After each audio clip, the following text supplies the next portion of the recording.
Eco zone તેમજ સ્થાનિક રોજગારી મુદ્દે ઇકો ઝોનની લડતના પ્રણેતા પ્રવીણ સામે વડાપ્રધાન પાસે મિટિંગ માટે માંગ્યો 10 મિનિટનો સમય।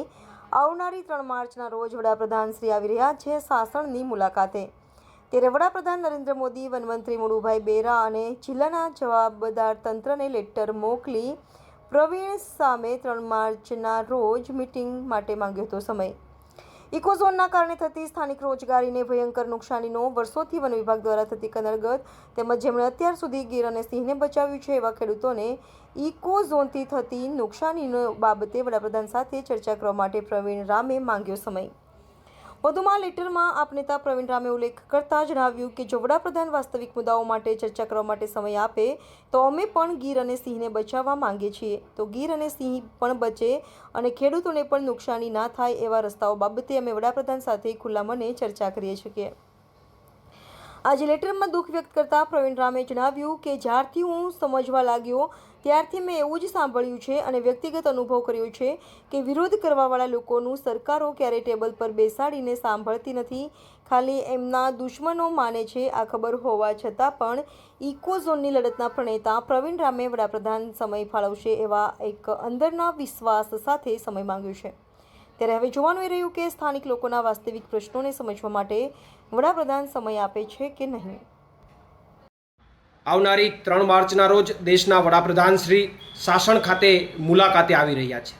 ત્યારે મને સાંભળવા મળ્યું છે કે દેશના વડાપ્રધાન શ્રી સ્થાનિક રોજગારી મુદ્દે ચર્ચા કરવા માગે છે।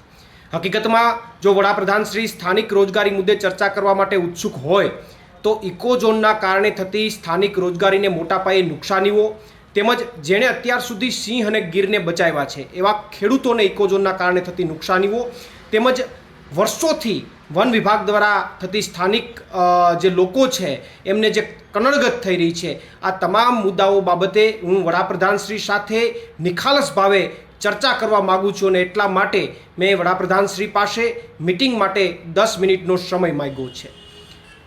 જો વડાપ્રધાનશ્રી દ્વારા સમય આપવામાં આવે તો અમે અને ગીરના લોકો પણ સિંહ અને ગીરને બચાવવા માગીએ છીએ। તો સિંહ અને ગીર કઈ રીતે બચે અને સાથે સાથે ખેડૂતોને ગીરના સ્થાનિક લોકોને પણ નુકસાની ન થાય એમના વચ્ચેના રસ્તાઓ મુદ્દે પણ વડાપ્રધાનશ્રી સાથે નિખાલસ ભાવે ચર્ચાઓ થઈ શકે। પરંતુ દુઃખની બાબત એ છે કે જ્યારથી હું સમજવા લાગ્યો ત્યારથી અત્યાર સુધી લોકમુખે મેં એક જ વાત સમજી છે, જાણી છે અને મેં પોતે ફીલ કરી છે કે જે વિરોધ કરવાવાળા લોકો હોય એમની સરકારો ક્યારેય ટેબલ ઉપર બેસાડીને એમને સાંભળતા નથી। એમની શું વેદના છે, શું વ્યથા છે ક્યારેય સાંભળતા નથી, માત્ર એમને એમના દુશ્મન ગણે છે। છતાં પણ એક અંદરના વિશ્વાસ સાથે વડાપ્રધાનશ્રી અમને 10 મિનિટનો સમય ફાળવશે એવા વિશ્વાસ સાથે મેં સમય માંગ્યો છે। પ્રવીણ રામ, પ્રદેશ ફ્રન્ટલ અધ્યક્ષ, આમ આદમી પાર્ટી।